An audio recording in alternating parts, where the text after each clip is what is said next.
श्रीमन नारायण। श्रीमन नारायण। राधे राधे। राधे राधे। आज राम कथा का 6वां दिन है। ठीक।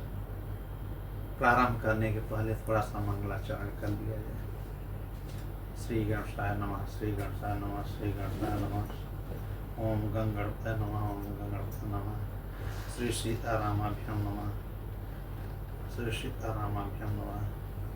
वाल्मीकि रामायण की जय हो। श्री वाल्मीकि जी की जय हो। जय बजरंगबली। हे रघुवर, हे हनुमान जी सहायक बने आप। रामाय रामभद्राय रामचंद्राय वेद से रघुनाथाय नाथाय सीताय पतये नमः। लोकाभिरामं रणरधीरं राजीवनेत्रं रघुवंशनाथं कारुण्यरूपं करुणाकरं तं श्रीरामचंद्रं शरणं प्रपद्ये। हे बजरंगबली, विराजमान हो प्रभु, विराजमान। मनोजवं मारुतुल्यवेगं जितेन्द्रियं बुद्धिमतां वरिष्ठं वातात्मजं वानरयूथमुख्यं श्रीरामदूतं शरणं प्रपद्ये।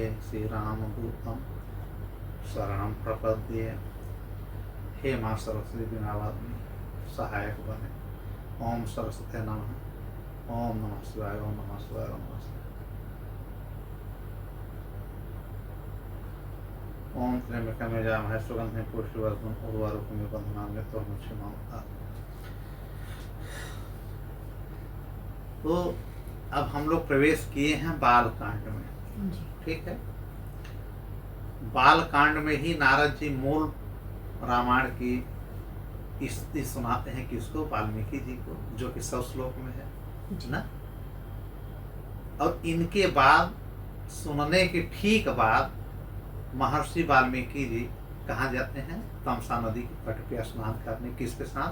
अपने शिष्यों के साथ और महर्षि भारद्वाज के साथ। महर्षि भारद्वाज इनके अनन्य शिष्य हैं वाल्मीकि जी के। वहां जब पहुंचते हैं देखते हैं कि कामातुर दो, एक नर और एक मादा सारस पक्षी, जिन्हें क्रंच कहते हैं, आपस में काम वेदना में पीड़ित थे, लिप्त थे। तभी एक बहेलिये ने, निषाद ने आकर के बाणों से नर क्रंच को मार दिया, शिकार कर दिया। उसी समय इनके मुख से जो पहली कविता निकली वही कविता क्या बन गई? विश्व की पहली कविता। इनके मुख से लय में निकला। 8 जो है अक्षरों में चरणबद्ध होकर के कविता प्रस्फुटित हुई। ठीक है। फिर इन्होंने अपने शिष्य से पूछा। किससे? कौन से शिष्य? अभी बताना, भारद्वाज जी से, कि जो मेरे मुख से पंक्ति निकली है, क्या यह कविता तो नहीं बन गई? इन्होंने कहा हाँ गुरुदेव, यह कविता ही है। और उसको श्राप दे देते हैं किसको? बहेलिये को, कि तू कभी शांति नहीं पाएगा। जिस ढंग से काम वेदना से पीड़ित हैं ये दोनों नर्मदा सारस, तो तुमने इस समय बाण से मार दिया, तू सदा दुखी रहेगा। और वही श्राप आज तक काम करता है कि जो बहेलिया शिकारी हैं कभी संतुष्ट नहीं होते हैं। कितना भी शिकार कर लें, कुछ भी कर लें, लेकिन संतुष्टि उनके हाथ नहीं लगती है। शिकार जरूर लग जाएगा लेकिन सेटिस्फैक्शन उनको नहीं मिलती है। वाल्मीकि जी का उस समय का श्राप था, त्रेता युग का 24वें त्रेता में। श्री राम जी का जन्म 24वें इसी त्रेता में वैवस्वत मनवंतर में हुआ था, वराह कल्प में। 24 के बाद 25वां त्रेता गया, 26वां गया, 27वां गया, 28वां जब यह त्रेता आया है उसके बाद द्वापर में श्री कृष्ण भगवान जी का प्राकट्य होता है। अब इस पूरे मनवंतर में या कल्प में प्रभु श्री राम जी का आगमन नहीं होगा।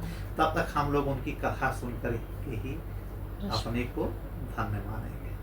न इस कलयुग में अब जन्म होगा, न इस आगे आने वाले सतयुग का जो त्रेता होगा वो उसमें भी नहीं। भाई 7वां मनवंतर इस कलयुग के बाद खत्म होगा जी। नहीं खत्म होगा। हम इसलिए कहते हैं कि आप लोग थोड़ा दिमाग लगा करके समझें। भाई हम बार बार कहते हैं कि मनवंतर क्या है, कल्प क्या है, युग क्या है। यह युग चल रहा है कलयुग। ठीक है। कलयुग के ठीक बाद अब आ जाएगा सतयुग। ये जो 28वां युग है, 28वां कलयुग चल रहा है, अब 29वां कलयुग ये वो आएगा सतयुग।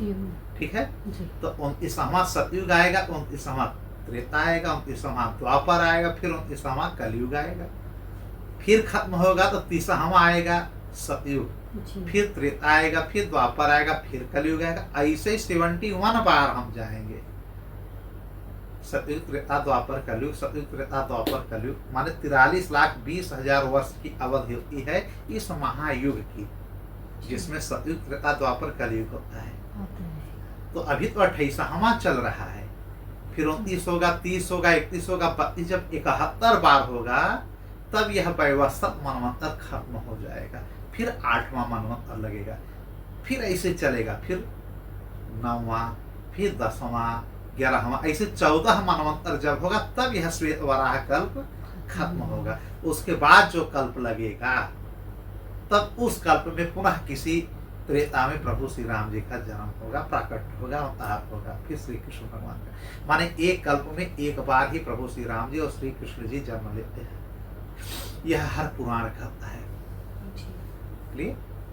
फिर वहां से स्नान करके तमसा नदी से जब ये जाते हैं वापस अपने कुटिया में, ठीक है, तमसा नदी के पास ही इनका आश्रम रहता है वाल्मीकि जी का। ठीक है, फिर रिवाइज करा दे रहे हैं। फिर वहां पे जैसे जाते हैं और इनके मन में बार बार शोक रहता है कि मैंने उस बहेलिए को, उस निषाद को श्राप क्यों दे दिया, उसने ऐसा क्यों किया। यही सब सोच रहे हैं और अपने शिष्य से कह रहे हैं, भारद्वाज जी से, अन्य शिष्यों से भी, कि मेरे मन में बड़ी वेदना है, मैंने पहली बार किसी को श्राप दिया, अब पूरी बहेलिए जात क्यों लग गई कि तुम्हारे वजह से तुम्हारा पूरा समाज हमेशा पीड़ित रहेगा, व्यथित रहेगा, कभी वो जो है संतोष नहीं पाएगा, संताप में ही पीड़ित रहेगा। तब तक ब्रह्मा जी का आगमन हो जाता है उनकी उसी कुटिया में, तमसा नदी के किनारे ही। अब ब्रह्मा जी को देख करके काफी समय तक इनके मुख से आवाज ही नहीं निकलती वाल्मीकि जी के। क्या अभी तो नारद देवर्षि नारद जी गए हैं, हम स्नान करके आए हैं, उसके 2 क्षण बाद ही इनका आगमन हो जाता है ब्रह्मा जी का। फिर इनके मन में होता है कि अरे ब्रह्मा जी खड़े हैं, कमलासन खड़े हैं, चतुरानंद खड़े हैं, इन्हीं से पूरी ब्रह्मांड है, और ये हमारे सामने लोक पितामह खड़े हैं और हम बोल नहीं रहे। फिर साष्टांग प्रणाम किया समस्त शिष्यों ने और महर्षि वाल्मीकि जी ने। फिर इनको आसन दिया, आसन पे ब्रह्मा जी बैठे, फिर यह भी बैठते हैं वाल्मीकि जी। फिर ब्रह्मा जी ने शुरू कर दिया। क्या शुरू कर दिया कि जो अभी अभी तुमने मुख से पंक्ति निकाली है, यही कविता छंद है। अब तुम्हारे अंदर वो सारे ज्ञान हम दे रहे हैं, दिव्य गुण दे रहे हैं, दिव्य दृष्टि दे रहे हैं, जो कि तुम भविष्य, वर्तमान या पास्ट जो भी है, भूत वर्तमान भविष्य सब देख लोगे। और श्री राम जी की गाथा लिखिए, आप राम कथा लिखिए, जो देवर्षि नारद जी ने 100 श्लोक में कहा है, उस श्लोक को आप आगे बढ़ा करके 24,000 श्लोकों में निर्माण करिए। इन्होंने ब्रह्मा जी के आदेश का पालन किया और उनसे एक दिव्य दृष्टि मिल गई कि जो भी राम जी के विषय में आपको देखना होगा, आप बैग में जाकर के देख सकते हैं अपने दिव्य चक्षु से। चूंकि उस समय प्रभु श्री राम जी अयोध्या के राजा बन चुके थे और माता सीता को आए हुए लगभग 1 साल के आसपास हो गया था अयोध्या में, और प्रभु श्री राम जी को भी। ठीक है जी। फिर उनके जाने के बाद ये बैठ जाते हैं लेखने लेकर के, और सब कुछ देख लेते हैं कि ये इनके जन्म का कारण क्या है, कब जन्म लिए, कैसे अयोध्या से इनका 12 साल, इनका भाई शादी के बाद 12 साल वहाँ रहे भी हैं प्रभु। कहाँ पे? अयोध्या में। फिर से बता दें कि 7 साल की उम्र में इनका सब गुरुकुल में जितना है सब कुछ, लगभग 6-7 साल के बीच इनका वहाँ जाना होता है। कम समय में ही सारी शिक्षा दीक्षा ग्रहण कर लेते हैं चारों भाई। ठीक, और 12 वर्ष की अवस्था में विश्वामित्र ले जाते हैं, ताड़का का वध करते हुए, अहिल्या का उद्धार करते हुए चले जाते हैं, माता जानकी से शादी करते हैं। तब तक इनकी उम्र 12-13 के आसपास है, 13 मान लीजिए, और माता सीता का 6 वर्ष। फिर वहां से शादी करके 12 वर्ष दोनों लोग, सीता माँ और प्रभु श्री राम जी, आनंद से अयोध्या में निवास करते हैं। ठीक है, जी। तो 13 और 12 हो गया 25 साल। ठीक, और 25 साल के बाद 14 वर्ष के लिए इनको वनवास मिलता है, जो जाते हैं वन में और समस्त राक्षसों का समूल नाश करके, रावण सहित मार करके, पुनः माता सीता का जो हरण हुआ था उनको लेकर के अयोध्या आकर के शासन करते हैं। 14 वर्ष से करिए तो 25 14 39, मतलब 39 ईयर्स इनका था, 32 ईयर्स माता सीता। 32 वर्ष में ये महारानी बन गई और ये महाराजा बन गए श्री राम जी अयोध्या के 39 वर्ष। अब ठीक 1 वर्ष के बाद लोकापवाद हो गया। ठीक है, लोकापवाद हो गया और उसके बाद जो है किन्हीं कारणों से, अब किसी लीला की वजह से माता सीता को इन्होंने त्यागा, परित्याग किया और वे उसी तमसा नदी के आश्रम में जाकर के इन्हीं वाल्मीकि जी के पास माता सीता रहती हैं। जब गर्भवती रहती हैं तभी प्रभु उनको वहाँ पे परित्याग करते हैं। उसकी कथा फिर हम बताएंगे। तो वाल्मीकि जी ही रखते हैं, तब तक उनकी कथा चलती रहती है कि अब इतना तब तक वो लिख चुके हैं कि अयोध्या के राजा बन चुके हैं, अब माता सीता का यहाँ पे हमारे कुटिया में आगमन होगा, तब लेखनी रखते हैं और माता सीता को पुनः अपने कुटिया में लाते हैं। उसके बाद जो बकाया रहता है उसको भी लिख देते हैं कि आने वाले समय में माता सीता पुनः भूमिगत होगी, कुशल का प्राकट्य होगा, सब कुछ हो जाएगा। ठीक है, तो 32 वर्ष 1 साल माता सीता रही हैं कहाँ पे? अयोध्या में। कहीं कहीं 2 साल है, तो मतलब 32 33 34 साल। 12 वर्ष के कुशलव जब हुए थे तो 33 और 32 और 12 कितना हुआ? लगभग 44 ना। मान लीजिए कहीं कहीं 13 है। माता सीता जी की उम्र लगभग 45 ईयर्स थी। ठीक है, और प्रभु की उम्र अब वही समझ लीजिए कि 12 साल और बढ़ गई, इनसे 7 साल बड़े हैं, तो 45 और 7 बढ़ा दीजिए 52 ना। जिस समय कुश और लव का 12 साल के हो जाते हैं और माता सीता पुनः जाती हैं परीक्षा देने अयोध्या वासियों के सामने, यह कि मैं पूर्ण रूप से पवित्र हूँ, तो माता सीता जो है उसी बहाने इस संसार की, इस धराधाम को छोड़ देती हैं और चली जाती हैं धरती के गर्भ में, रत्न गर्भा, इसीलिए इनका नाम है ना। तो उस समय इनकी उम्र 45 साल थी और प्रभु की उम्र 52 वर्ष। इसका मतलब इन लोगों का धरती पे मेल मिलाप बहुत कम समय तक रहा है। प्रभु तो 11,000 वर्ष तक शासन किए हैं। पत्नी नहीं थी, वियोग था। क्यों वियोग था इतना? हमने कथा सुना होगा महर्षि भृगु के श्राप के कारण कि हमेशा पत्नी से विमुख रहोगे, विलाप करते रहोगे। जब रावण हरण कर लिया तब प्रभु विलाप करते रह गए 1 वर्ष के लिए। 11 महीने के आसपास से लंका में माता सीता रही हैं। और जब यहाँ आई हैं तो 45 वर्ष की अवस्था में इनको त्यागना पड़ा, धरती के गर्भ में समा गई माता। ठीक है, और प्रभु अकेले भाइयों समेत और पुत्रों समेत 11,000 वर्ष शासन किए। और जब साकेत जाना हुआ तो कुशलव या सब चारों भाइयों के 2-2 पुत्र थे, सबको हर पूरे विश्व का सबको एक एक जगह का प्रांत सम्राट नियुक्त करते, फिर ये लोग चले गए। ठीक है, तो अगर कोई पूछे कि माता सीता इस धराधाम पे कितने वर्ष रही हैं त्रेता में, तो आप बता सकते हैं कि 45 वर्ष के आसपास, और प्रभु 11,000 वर्ष के आसपास श्री राम जी। Concept clear? इतना कम क्यों रही हैं? भृगु के श्राप के कारण या नारद जी के श्राप के कारण कि वियोग होता रहेगा। भाई भृगु के श्राप के कारण ही गोपियों से श्री कृष्ण जी का वियोग हुआ, राधा जी से वियोग हो गया था, यहाँ सीता माँ से वियोग हो गया था। श्राप को वो स्वीकार किए है ना।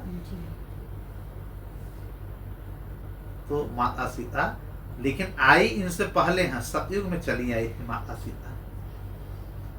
उसकी कथा हमने सुना दिया था। पद्माच राजा जो थे पद्मा बन करके जब आई हैं, ठीक है, तो ये सतयुग में आई हैं, पूरे सतयुग तक रही हैं लगभग। और त्रेता में श्री राम जी के बहुत पहले इनका गमन हो गया। गमन हो जाता है, लीला समाप्त करके वहां अपने लोक चली जाती है। ठीक है। जी। तो सारी चीज वाल्मीकि जी पहले ही अपने महाकाव्य में लिख देते हैं। वाल्मीकि जी के महाकाव्य का क्या नाम है? महर्षि वाल्मीकि जी ने जो 24,000 श्लोक में और 7 अध्याय माने कांड, अध्याय नहीं कांड, 7 कांड में और 500 सर्ग में लगभग जो लिखा है इन्होंने, उसको कहा गया महर्षि वाल्मीकि रामायण। इसी रामायण का एक नाम है आर्ष रामायण। इसी को पौलस्य वध कहते हैं, इसी को दशानन वध कहते हैं, रामायण को ही कहीं कहीं पौलस्य वध नाम से जाना जाता है। वाल्मीकि जी की श्रीमद् वाल्मीकि रामायण। ठीक है। पौलस्य वध मतलब पौलस्य कौन है? पुलस। पुलस के पुत्र कौन है? विश्रवा। विश्रवा के पुत्र कौन है? रावण। तो उनकी पूरी कथा को इन्होंने पौलस्य वध नाम दिया, बाद में रामायण कह दिया। राम जी की पूरी चरित्र गाथा इसमें है। तो सब कुछ इन्होंने लिख दिया वाल्मीकि जी ने। जैसे कि पहले कलयुग के विषय में हमने सब कुछ बता ही दिया है कि कलयुग क्या है। क्या है कलयुग? युग है। हाँ युग है। हाँ, अधर्म का युग है। जी। कलयुग में बाबा गोस्वामी तुलसीदास जी ने कहा है, क्या कहा है कि कलयुग केवल नाम आधारा, सुमिर सुमिर नर उतर ही पारा। मतलब समझ रहे हैं कि कलयुग में किसी तप यज्ञ या बहुत बड़े वेदों की जरूरत नहीं कि वेद मंत्रों को हम कहें। कलयुग में न बहुत बड़ी भक्ति चलेगी, न बहुत बड़ा कर्म चलेगा, न बहुत बड़ी तपस्या चलेगी, केवल प्रभु का नाम जप चलेगा। सारे ग्रंथ कहते हैं, सारे शास्त्र कहते हैं। जैसे भविष्य पुराण हमारा कहता है, भविष्य पुराण को लिखे हैं ऋषि पराशर जी। ऋषि पराशर के ही पुत्र हैं वेद व्यास जी। वेद व्यास जी के पिता पराशर जी, ऋषि पराशर के पिता ऋषि शक्ति जी। ऋषि शक्ति और माता इनकी थी अदृष्टयंती पराशर जी की। और इनके पिता शक्ति के पिता थे गुरु वशिष्ठ जी, जो कि शुरू से ही सतयुग से सूर्य वंश के गुरु थे। क्यों? क्योंकि श्री राम जी का परमात्मा का आगमन होगा, तब तक मैं इनके यहाँ गुरु के रूप में रहूंगा। न जाने कितने राजा आए, 64, 65 सूर्यवंश के राजा प्रतापी आए और गए, लेकिन वशिष्ठ जी जीवित रह गए। ब्रह्मा के पुत्र है ना। ब्रह्मा जी ने कहा है ना कि आपको तब तक रहना है जब तक मर्यादा पुरुषोत्तम श्री राम जी का प्राकट्य नहीं हो जाता। अपने खुशी खुशी है ना, जाने कितनी राजा आए और चले गए। इतनी उम्र थी वशिष्ठ जी की, बताइए। तो हमारे कहने का मतलब कि इन्हीं के वंश में ये वेद व्यास भी आते हैं। वशिष्ठ जी के पुत्र हुए शक्ति जी, ऋषि शक्ति के पुत्र ऋषि पराशर के पुत्र हुए कृष्ण द्वैपायन या वेद व्यास, जो भगवान के यहाँ अवतार माने गए हैं। ठीक है। वेद व्यास जी ने 17 पुराण 17 पुराण लिखा है। 18 पुराण भविष्य पुराण को उन्होंने स्वीकार कर लिया, इनके नाम से हो गया 18 पुराण। चारों वेदों का इन्होंने विस्तार किया है, तो वेद व्यास बन गए कृष्ण द्वैपायन से। तो इन्हीं के वंशज हैं। और इन्हीं के पुत्र हुए वेद व्यास जी के सुखदेव जी, जो राजा परीक्षित को कथा सुनाया है ना। और सुखदेव जी के शिष्य हुए रोमहर्षण जी। रोमहर्षण के पुत्र उग्रश्रवा जी। रोमहर्षण तो शिष्य थे किनके? वेद व्यास जी के। और सुखदेव जी के थे उग्रश्रवा, जो कि नैमिषारण्य में सब कथा सुना रहे हैं सूत जी। ठीक है। तो कहने मतलब कि भविष्य पुराण में पराशर जी ने क्या लिखा है कि कलयुग में उम्र बहुत कम होगी, लोग अत्याचारी होंगे, व्यभिचारी होंगे, काम वासना से पीड़ित रहेंगे, घर में बिल्कुल एकजुटता नहीं रहेगी, एकत्व भाव नहीं रहेगा। छोटी छोटी बातों में लोग लड़ जाएंगे, हमेशा रोगी रहेंगे, बीमार रहेंगे, अहंकार से पीड़ित रहेंगे। पति पत्नी आपस में बिल्कुल मेलजोल नहीं रखेंगी। पत्नियां अपने पति को उस समय छोड़ देंगी जब वो लाचार हो जाएगा, धन नहीं रहेगा, पत्नियां छोड़ देंगी। पति भी पत्नी को तब तक प्रेम करेगा जब तक उसकी सुंदरता रहेगी, तब तक उसके ऊपर आसक्त रहेगा, वरना पत्नी को छोड़ने में उसको लिहाज नहीं रहेगा। पुत्र अपने पिता को छोड़ देगा कब? जब देखेगा कि हमारे पिता उस योग्य नहीं है। और जब सक्षम हो जाएगा तो अपने परिवार को बनाए रखेगा और अपने पिता माँ को त्याग देगा। जैसे आजकल वृद्धाश्रम की व्यवस्था चली हुई है, कौन जा रहा है? गरीबे नहीं, बड़े लोग भी जा रहे हैं। जी। तो ये सब भविष्य पुराण में पहले ही उन्होंने भविष्य के नाम से एक पुराण लिखा कि भविष्य में क्या क्या होगा। पराशर जी ने, ऋषि पराशर जी ने, तो उन्होंने कलयुग के लिए कुछ बातें जो प्रमुख लिखी कि कलयुग में क्या करना है। पहली चीज तो कलयुग की ओर सत्संग करें। क्या करें? सत्संग। सत्संग का मतलब सत्य का संग। सत्संग का मतलब सत्य का संग, और सत्य क्या है? परमात्मा। इसके अलावा क्या है? सब मिथ्या है। यह पूरा संसार, पूरी पृथ्वी, पूरा ब्रह्मांड, पूरी सृष्टि, यह क्या है? मिथ्या है, एक दिवा स्वप्न है। हम लोग स्वप्न देख रहे हैं, बस इसी रंगमंच पे हम लोग घूम रहे हैं, टहल रहे हैं। कोई पिता बना है, कोई पुत्र बना है, कोई माँ बना है, कोई दादा बना है, कोई बाबा बना है, कोई पत्नी, कोई पुत्र, ऐसे बना है। रंग भूमि है, रंगशाला है, अपने अपने कर्म को हम लोग निभा रहे हैं। तो भविष्य पुराण में पहले ही न जाने हजारों वर्ष पहले लिख दिया गया है कि कलयुग में कोई किसी का नहीं होगा। मुसीबत पड़ने पे सब त्याग देंगे। बिल्कुल ये साक्षात सामने हो रहा है कि नहीं? अगर आपके पास मुसीबत पड़ जाए तो कोई आपको शरण देने वाला नहीं है। खूब आपसे बात करेंगे, खूब आपके सुख में साथ रहेंगे, जान तक देने की बात कर देंगे। यार आपके लिए यह कि एक एक रक्त बहा देंगे, जान ले लो यार। लेकिन अगर मुसीबत पड़ गया, हमारे ऊपर भी कई बार मुसीबत पड़ा, और जो बहुत अपने लोग हैं उनसे कह दो कि यार भैया हमको थोड़ा शरण दे दो, 2 दिन 4 दिन या कुछ रात के लिए, ना कोई शरण नहीं, कितना भी खास है, वो सोचेगा मैं तो नहीं फंस जाऊंगा। जो विद्वान है, बुद्धिमान है, वो जरूर आपका साथ छोड़ देगा। कारण वो और डरेगा कि इनकी वजह से मैं लपेटे में न आ जाऊं। लेकिन जो आपको सच्चे दिल से चाह रहा है, सच्चे मन से चाह रहा है, भले वो पढ़ा लिखा कम हो, अयोग्य हो, वह आपका साथ दे सकता है। परिवार के बाहर वाले दे सकते हैं, परिवार वाले बिल्कुल आपको दरकिनार कर देंगे। यह भविष्य पुराण में पहले ही लिखा जा चुका है। तो 4 चीजें हम बता रहे हैं। पहला कि कलयुग में कुछ मत करिए, तप भक्ति बहुत घंटी मत हिलाइए, बहुत पूजा पाठ करने की जरूरत नहीं है।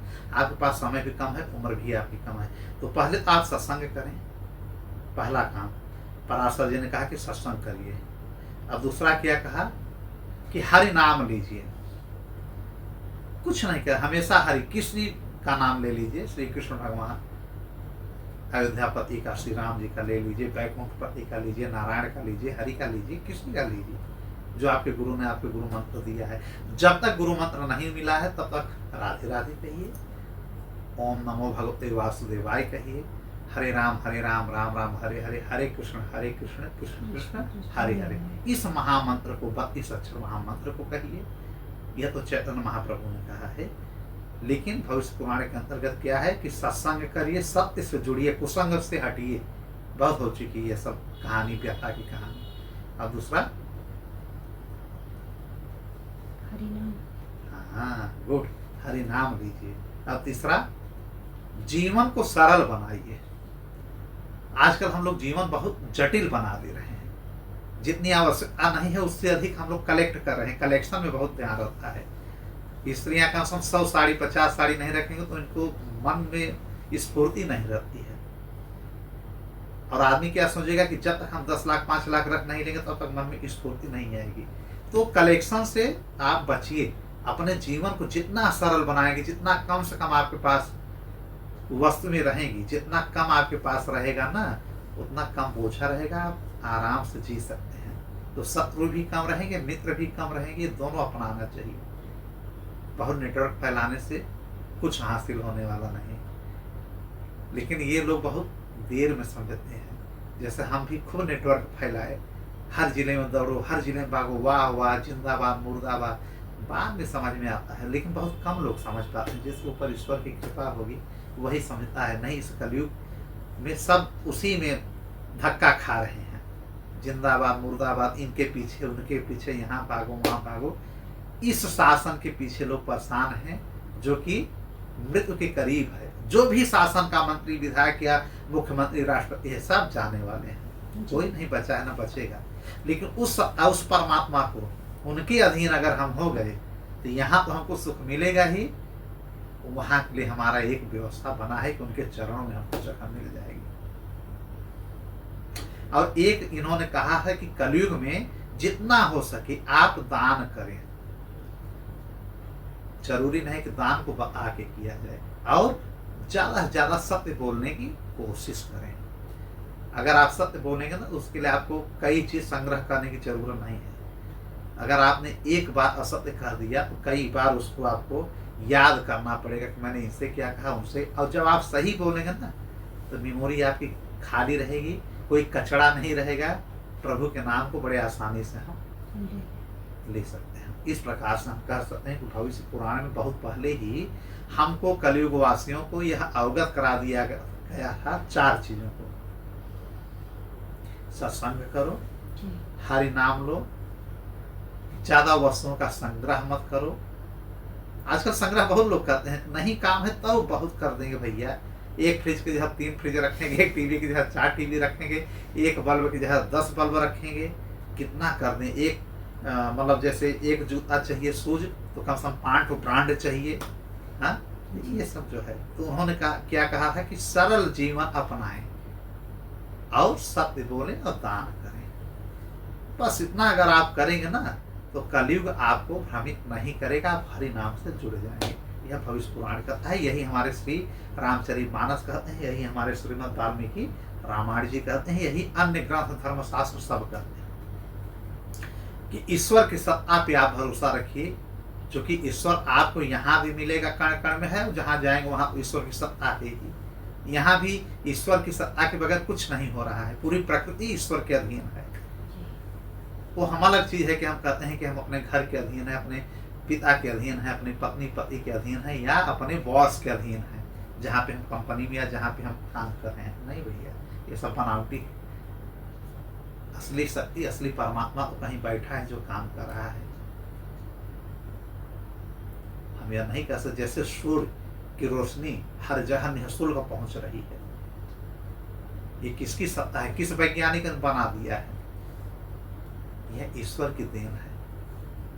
किसी वैज्ञानिक तो आप होने लगे हैं 100-200 वर्ष से पहले, तो अन्वेषक, ऋषि मुनि, रिसर्चर होते थे ना, न जाने क्या क्या उन्होंने पहले ही लिख दिया, उसी पे वैज्ञानिक शोध कर रहे हैं और बता रहे हैं। फिर भी वहां तक नहीं पहुंच रहे हैं। कहते हैं सूर्य अग्नि का गोला है तो पृथ्वी फटने से हो गए, तो ये हो, न जाने क्या क्या अपनी व्यवस्था करें। विज्ञान भी अपनी जगह ठीक है, लेकिन भगवान तक पहुंचने में, भाई विज्ञान क्या है?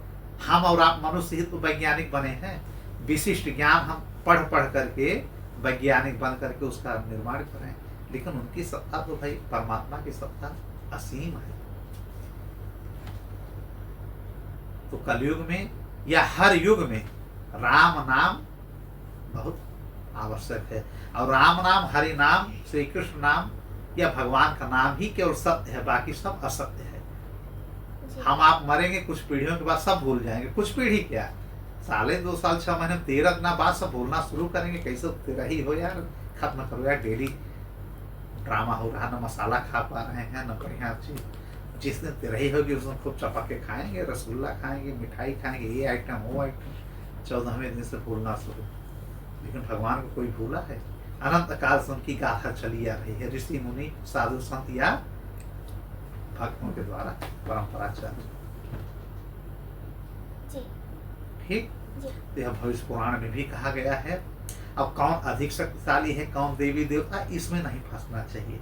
अधिकांश लोग कहते हैं कि वो देवी माँ बड़ी हैं, वो शिव जी बड़े हैं, वो राम जी बड़े हैं, श्री कृष्ण जी बड़े हैं। भैया सब एक ही हैं। एक ही परमात्मा अपने आपको असीम रूपों में, असीम पावर है उनके पास, और अनेकों रूपों में अपने आप को विभक्त कर देते हैं। किसी कल्प में शिव बन करके मुख्य सत्ता अपनाते हैं, किसी में विष्णु बनकर के, किसी में ब्रह्मा बन करके। सब कुछ वही है। तो उसमें हमको नहीं फंसना चाहिए। सब एक है। ईश्वर एक है, ईश्वर की सत्ता एक है, उनके रूप अनेक है, उनके गुण अनेक है, उनके हर प्रकार का काम अनेक है। उसमें हमको न पचड़ा में नहीं फंसना है। बस हरि का नाम लेना है जो हमारे गुरु ने दिया है। बहुत ज्ञान की भी जरूरत नहीं है, बहुत विज्ञान की जरूरत नहीं है। बहुत भक्ति की भी जरूरत नहीं है, बस जरूरत है नाम जप। बार बार यह कहा जा रहा है, अपने आप भवसागर से आप मुक्त हो जाएंगे, मुक्ति मिल जाएगी। यही हमारी रामायण समझाती है। रामायण तो बहुत कुछ समझाती है। रामायण हमारा नीति शास्त्र समझाती है, समाज शास्त्र समझाती है, राजनीति शास्त्र समझाती है, भाईचारा समझाती है, प्रेम समझाती है, प्रेम का दर्पण है, त्याग समझाती है। रामायण नैतिक मूल्यों में एकदम खरा उतरता है कि एक आदर्श जीवन, एक मर्यादा, एक धर्म कैसे हम जिए। यह सब इन लोगों ने जी करके यह बता दिया है कि पुत्र ऐसे बनना चाहिए, पिता ऐसे बनना चाहिए, पति ऐसे बनना चाहिए या पत्नी ऐसी बननी चाहिए। सबने अपने अपने रोल को बेखूबी निभाया और रामायण आज भी अमर है। आज भी घर घर में लोग जो है कितना भी सुने, कितना भी कहें, लेकिन रामायण न सुनने से मन भरता है, न कहने से भरता है। क्यों? क्योंकि रामायण में त्याग भावना है, कर्तव्य भावना है, अपनत्व की भावना है, प्रेम की भावना है। क्या नहीं है रामायण में? अगर सबका हम चित्रण करेंगे तो सबका कुछ न कुछ मिल जाएगा कि इनके अंदर ये प्रेम है, इनके अंदर ये सहिष्णुता है, इनके अंदर ये धर्म है। सब रामायण हमको सब कुछ सिखाती है। लक्ष्मण जी कुछ सिखा रहे हैं, भरत जी कुछ सिखा रहे हैं, शत्रुघ्न जी कुछ सिखा रहे हैं, प्रभु राम सीता माँ जटायु सबरी कुछ सिखा रही है कि भक्ति कैसे करनी चाहिए। और रावण कुछ सिखा रहा है कि अहंकारी आदमी का नाश कैसे होता। अपना तो गया ही गया, पूरे अपने लंका वासियों को लेकर के चला गया। 1 लाख पुत्र और 1.25 लाख नाती और करोड़ों अपने सैनिकों को, राक्षसों को। एक प्रकार से सबको मुक्ति मोक्ष धाम भी दिया। लेकिन हम कलयुगी वासियों को समझना चाहिए कि अहंकार या ज्ञान का मद या काम वासना ये आपको नष्ट कर देंगे। यह भी रामायण हमको सिखाती है। राम कथा एक प्रकार से संजीवनी है, औषधि है। किस समय क्या करना चाहिए, कितना चुप रहना चाहिए, कितना बोलना चाहिए, क्या होना करना चाहिए, सब कुछ सिखाता है। कहा गया है ना कि राम नाम क्या है? नरसिंह भगवान का रूप। गोस्वामी तुलसीदास जी ने स्पष्ट किया है कि राम नाम का अगर नाम आप ले रहे हैं तो समझिए कि जैसे राम नाम क्या है? नरसिंह, नरसिंह भगवान। और कलयुग क्या है? हिरण्यकश्यपु। स्पष्ट हो रहा है कि अगर आप राम नाम ले रहे हैं तो एक कलयुग मारा जाएगा, कलयुग आपके पास नहीं आएगा। कलयुग कौन है? कलयुग की उपमा उन्होंने दी हिरण्यकश्यपु से, राक्षस दैत्य से। ठीक है, इसलिए अगर हम राम नाम ले लिए तो समझो कि वो नरसिंह भगवान है ना, कलयुग को आपसे हटा देंगे। रामे नाम तो ले रहे थे प्रहलाद जी, हिरण्यकश्यपु मारा गया। तो राम नाम हम लेंगे तो जो कलयुग रूपी हिरण्यकश्यपु है ये क्यों नहीं मारा जाएगा? अब प्रहलाद जप करने वाला क्या है? प्रहलाद। तो हमको क्या बनना है? जप करने वाला। हरे राम राम राम हरे हरे। तो जब हम जप करेंगे तो ऑटोमेटिक हम क्या बन गए? प्रहलाद बन गए। और जो हमारा राक्षस है, अगल बगल के जैसे जो दैवी हमारे ऊपर बाधाएं आ रही हैं, या जो देवलोक की बाधाएं तो बात की बात है, जो राक्षस स्वरूप हमारे ही बीच लोग हैं, अहंकारी पुरुष हुए, या यह जो समय कलयुग का चल रहा है जो राक्षस दैत्य रूपी है, या किसी प्रकार की बाधा है, उसका संहार हो जाएगा केवल राम नाम से। मतलब जप करने वालों को कहा गया है कि प्रहलाद जैसा यह भक्त है। हम प्रहलाद कब बन पाएंगे? जब प्रभु का सुमिरन करेंगे, नाम जप करेंगे। तो यह कलयुग हमारे ऊपर प्रभाव नहीं करेगा, मतलब हिरण्यकश्यपु मारा जाएगा। ठीक है। और राम कौन है? नरसिंह भगवान। कितनी अच्छी उपमा दी गई है। ठीक है। तो इस प्रकार से कहा गया है कि कलयुग में ज्यादा भटकने की जरूरत नहीं है, किसी एक को पकड़ लीजिए, बेड़ा पार हो जाएगा। और राम नाम को तो बहुत ही सत्य माना गया है, और इसको कल्पवृक्ष की उपमा दी गई है, कल्पतरु की। जैसे कल्पवृक्ष पे के सामने अगर आप बैठ जाएं, जो चाहे मांग लें, वह मिल जाएगा ना। तो राम नाम से आप इस सागर उस सागर, इह लोक पर लोक उस लोक, सारे मोक्षदायिनी है यह, कुल मिलाकर के मोक्षदायिनी है। आपको परम धाम भी देगी, मुक्ति भी देगी, धन भी देगी। माने मुक्ति भुक्ति दोनों हमें रामायण से प्राप्त होता है। यह सारे ग्रंथ बताते चले आ रहे हैं। ठीक है। तो राम कथा जो मन लगा के सुनता है उसका हर प्रकार से कल्याण ही होता है। यह चाहे रामचरितमानस हम उठा के पढ़ लें, चाहे वाल्मीकि रामायण उठा के पढ़ लें, या क्या पढ़ लें, कोई भी धर्म ग्रंथ पढ़ लें, चाहे पुराण पढ़ लें। अब हम आते हैं कि श्री राम जी प्रभु के जन्म के पहले कुछ उनकी वंशावली में, जैसे हमने बात किया है कि श्री राम जी के पहले इनके पिताजी का नाम क्या है, राजा दशरथ।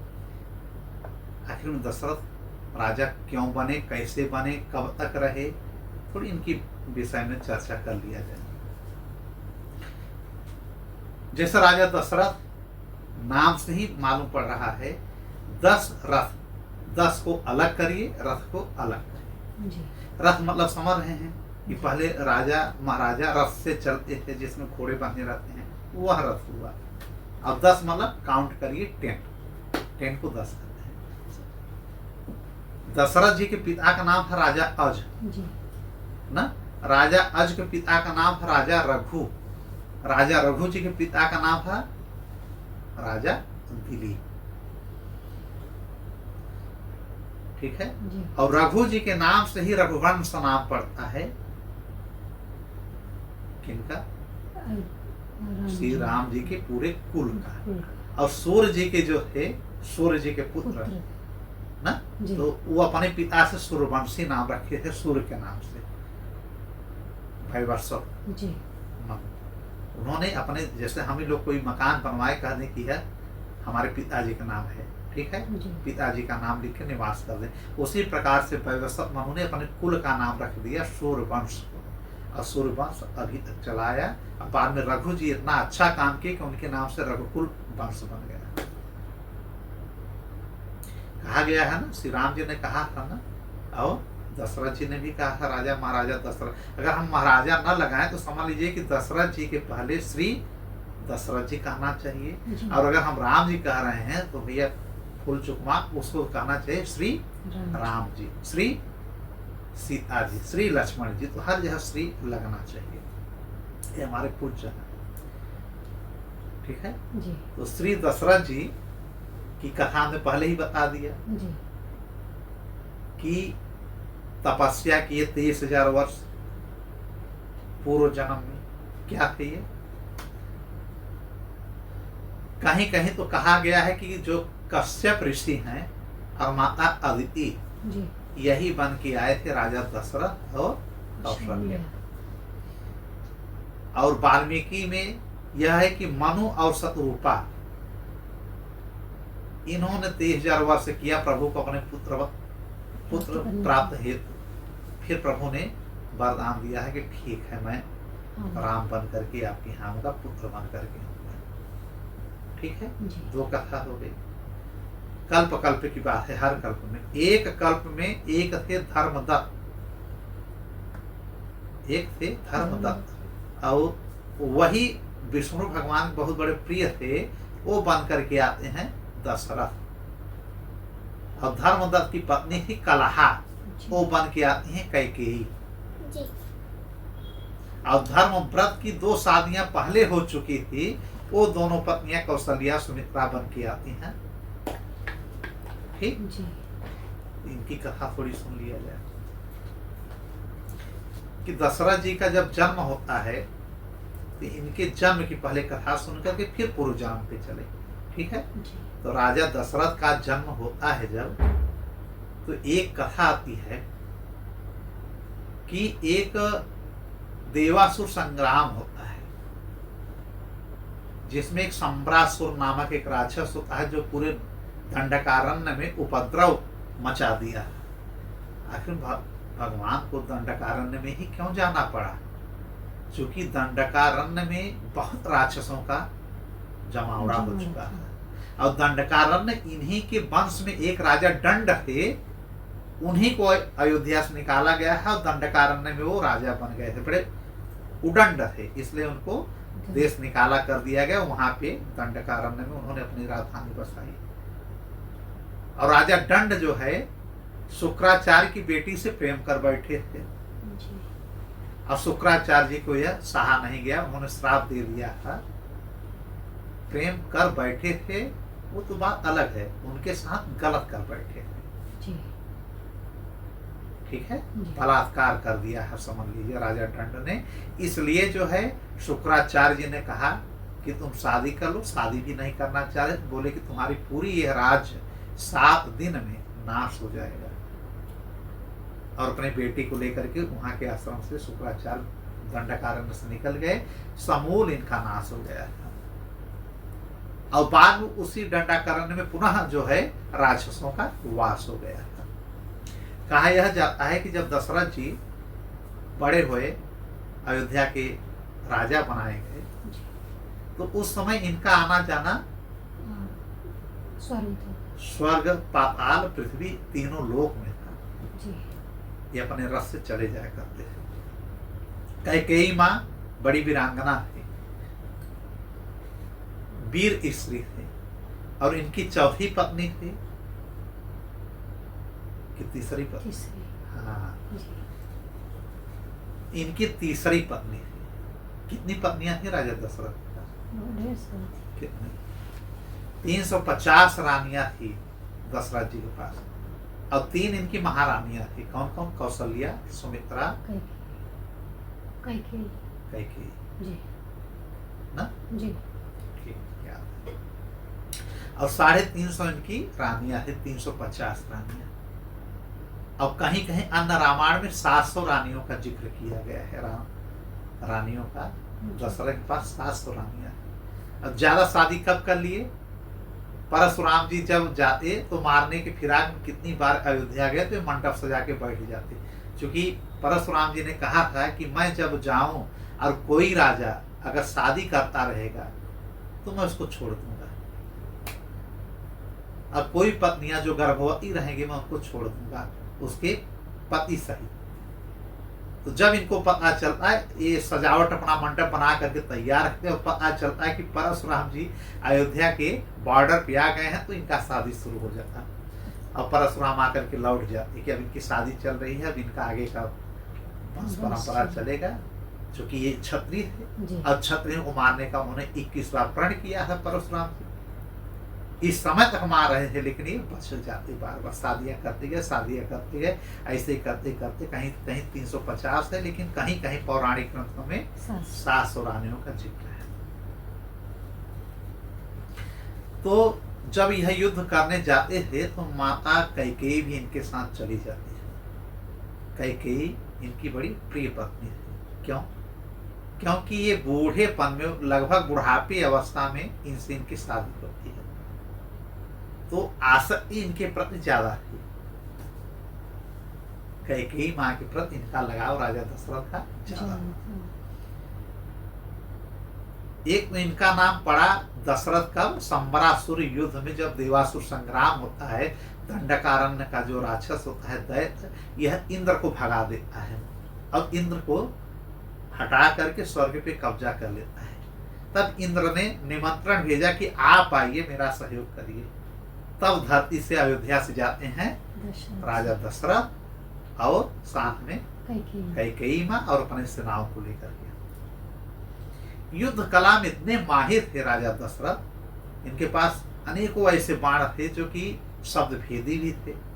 श्रवण कुमार को जो मारे थे अनजाने में ही सही, ये अपने इतना तेज थे कि 10 दिशाओं में इतने तेजी से स्फूर्ति से इनका रथ उड़ता था कि यह राक्षस लोग, दैत्य लोग समझ ही नहीं पाते कि राजा दशरथ इस कोण में है कि इस एंगल पे है कि उस एंगल पे कि नीचे एंगल पे। 10 दिशाओं में ये बड़े स्फूर्ति से जाकर के अकेले ही सबका संहार कर रहे थे। और वह राक्षस जो संबरासुर है वह भी बड़ा मायावी था। संबरासुर किसके लड़का था भाई? देखिए, दैत्य और देवता दोनों एक ही पिता के पुत्र हैं। ऋषि कश्यप के जी, 2 पत्नी। कई पत्नियां हैं, जिसमें 2 पत्नियों में पहले अदिति से आदित्य हुए, जो 12 देवता हैं जी। या जो भी देवता हुए सब आदित्य। अदिति माँ से हुए। और जो उनकी दूसरी पत्नी थी दिति माँ, उनसे यह दैत्य लोग हुए हैं। दोनों भाई भाई है, तो भाई किसी का कमजोर रहेगा क्या? हाँ, ये राक्षस और दैत्य क्यों बन गए? दैत्य चूंकि इनके अंदर बुद्धि। कुबुद्धि हो गई, जी। ये पाताल में रहने लगे, लेकिन स्वर्ग जाने के लिए हमेशा लड़ते रहते थे। अब धरती पे भी रहते थे राक्षस लोग, दैत्य लोग। खासकर दैत्य अलग है, राक्षस अलग है, जी। लेकिन दोनों साथ में निकलता है। तो राक्षस की भी कथा सुनाएंगे। ये दैत्य की समझिए पहले। तो सम्रासुर दैत्य है और इनके भाई ही थे इंद्र सबसे बड़े। जैसे घर में ही कोई दुसाध निकल जाए, दुराचारी निकल जाए, पापी है तो भाई ही। आपका कब्जा करने लिया, उसको मारो या छोड़ दो। तो इंद्र छोड़ गए। फिर अभी आते हैं जब राजा दशरथ को, जैसे 10 दिशाओं में माया से फैला करके 10 सम्रासुर बन करके युद्ध कर रहा था। इतने तेजी से अपने रथ को लेकर के राजा दशरथ 10 दिशाओं में जा करके उसके माया जाल को तोड़ करके उसको मारा और पुनः सारे दैत्यों का सफाया करके राज्य स्वर्ग का दे देते हैं इंद्र को। उसी बीच में इनके रथ का एक पहिया टूट गया। इनको पता ही नहीं चला कब टूट गया। ठीक है जी। तो इनकी रथ का संचालन कौन करता है? कैकेयी। ये बहुत बड़ी युद्ध कौशल में, कला में निपुण थी और औषधि कला का इन्हें बड़ा ज्ञान था। मतलब चिकित्सा का, मतलब जैसे डॉक्टरी का बहुत बड़ा ज्ञान था। कई जगह इनको बाण भी लगा था राजा दशरथ को, लेकिन इनको समझ में नहीं आ रहा। लेकिन जब रथ का पहिया टूट गया तो 2 अंगुलियों को माता ने डाल दिया है। किसमें? उसके धूरी में जी। जो रथ का धूरी रहता है, जिससे कि रथ का पहिया निकलने न पाए और इनके युद्ध में कोई बाधा पड़ने न पाए। अब दोनों अंगुलियां इनका लहूलुहान हो गया, लेकिन इनको एक वरदान मिला है कैकेयी को कि आपकी उंगलियां या आपका शरीर समय आने पे लोहे जैसा हो जाएगा। चूंकि ये कश्मीर के आसपास की ये थी जब राजकुमारी, तो बचपना में कैके देश की थी जो कश्मीर के आसपास आता है। बचपना में एक साधु आए थे इनके राज्य में, और जब खा पी करके राजा के यहाँ सोने लगे, मतलब इनके राज्य में, ये सहेलियों के साथ जाती हैं, कालिख लेकर के उनका मुंह पोती देती हैं। कैकेयी बचपना शरारत कर गई और हंसने लगी। और जब वह ऋषि उठते हैं और उनको पता चलता है कि उनके मुख में कालिख है, लोग हंस रहे हैं, इन्होंने कहा जो मेरे मुख में कालिख लगाया है उसका जीवन कलंकपूर्ण हो जाएगा। इसीलिए माता कैकेयी कलंकित हुई। इसी 2 वरदान को मांगने के चक्कर में प्रभु को 14 वर्ष जो वनवास मांगा, कोई अपने बेटी का नाम कैकेयी या मंथरा नहीं रखता है ना, कैकेयी नहीं रखता है। वह ऋषि के श्राप के कारण। अब माता कैकेयी उस समय राजकुमारी थी, जाकर के चरणों में गिर जाती हैं कि अरे ऋषिवर, हमसे बहुत बड़ी भूल हो गई, मैं नादान, मैंने तो केवल आपके मुख में कालिख लगाया है, अभी आप साफ कर लेंगे, लेकिन आपने श्राप दे दिया कि मेरे पूरे जीवन में कलंक लग जाएगा, मेरे मुख में सदा के लिए मैं कलंकित हो जाऊंगी। मेरा कोई न चेहरा देखना चाहेगा, न ही मेरा नाम लेना चाहेगा। उन्होंने कहा जो मुख से निकल गया निकल गया। फिर जितने दिन वो ऋषि रुके रहे, ये जाकर के उनके चरणों को दबाती राजकुमारी कैकेयी। उनको हर पल भोजन कैसे क्या करना है उनको प्रसन्न करने के लिए पूरा उपाय इन्होंने किया। जाते जाते इन्होंने कह दिया ऋषि ने कि जरूरत आने पे तुम्हारा शरीर, ये अंगुलियां या जो भी अंग चाहोगी तो लोहे जैसा हो जाएगा, समझ रहे? वो टूटेगा नहीं। और जो तुम्हें कलंक लगा है, जो कलंक का मैंने श्राप दिया हो, कलंक को मैं कम नहीं बहुत कर सकता, लेकिन मर्यादा पुरुषोत्तम जब राम आएंगे तो तुम्हें क्षमा कर देंगे, तो काफी हद तक तुम्हारा कलंक थोड़ा सा कम हो जाएगा, मिट जाएगा। ये अब जब संबरासुर को मार करके ये जाने लगे तो ये 2 अंगुलियां उसमें डाल दी थी। इनकी अंगुलियां पूरी टूटी तो नहीं, लेकिन लहूलुहान हो गई। फिर राजा दशरथ को ले जा करके कई दिनों तक एक कंदरा में ये जी रखती हैं, इनका पूरा औषधि उपचार करती हैं, तब राजा दशरथ के प्राण बचते हैं, क्योंकि कई बाण इनको लग भी गए थे। फिर इंद्र खुश होकर के इनको चूड़ामणि देती हैं, इनकी पत्नी इंद्र की, किसको? सची माँ, कैकेयी माँ। वही चूड़ामणि ये देती हैं सुमित्रा को, और वही सुमित्रा जी देती हैं सीता माँ को। यही सीता माँ चूड़ामणि पहन करके जाती हैं पूरे 14 वर्ष के वनवास में। और जब लंका में जाती हैं अशोक वाटिका में, तो हनुमान जी को देती हैं चूड़ामणि। यही चूड़ामणि हनुमान जी लाते हैं, प्रभु को देते हैं, जिससे कि यह होता है कि हाँ, सीता जी की खोज ये करके आ गए। फिर दशरथ जी ने कहा ना, और उसी समय जब 10 दिशाओं में ये जा रहे थे और सबको मार रहे, तो इंद्र और देवताओं ने इनका नाम रख दिया दशरथ, कि एक ही रथ है लेकिन 10 दिशाओं में उड़ उड़ करके सबको मार रहे हैं। आज से अयोध्यापति का नाम पड़ गया राजा दशरथ। ठीक। और माता से इन्होंने कहा कि 2 वरदान, तुम्हारी 2 अंगुलियां टूटी हैं, 2 वरदान हमसे कुछ भी मांग लो। लेकिन माता ने कहा, हमें आप पति के रूप में मिल गए हैं, हमें कुछ नहीं चाहिए। मैं तो इसी में बहुत संतुष्ट हूँ कि मैं आपकी धर्म पत्नी हूँ। इन्होंने कहा नहीं, मांग लो। कहा अच्छा ठीक है, धरोहर के रूप में रख लीजिए, अगर कभी जरूरत समझ में आया तो हम 2 वरदान आपसे मांग लेंगे। और यही वरदान बाद में मंथरा ने याद दिलाया, जब ये राज्याभिषेक की तैयारी प्रभु श्री राम की हो रही थी जी। और मंथरा ने इतना क्रोध चला दिया, कुचक्र, कि इन्होंने 2 वरदान मांगा, 14 वर्ष वनवास और इधर राज्याभिषेक भरत का। और यही कारण बना दशरथ जी के स्वर्गारोहण का, मृत्यु का, और श्री राम जी के वन गमन का, और रावण के मरण का जी। और एक दशरथ नाम इनका पड़ा। राजा अज के पास कोई पुत्र नहीं हो रहा था, ठीक है जी। इन्होंने वशिष्ठ जी से इसका उपाय पूछा कि हमारा वंश परंपरा गुरु कैसे चलेगा।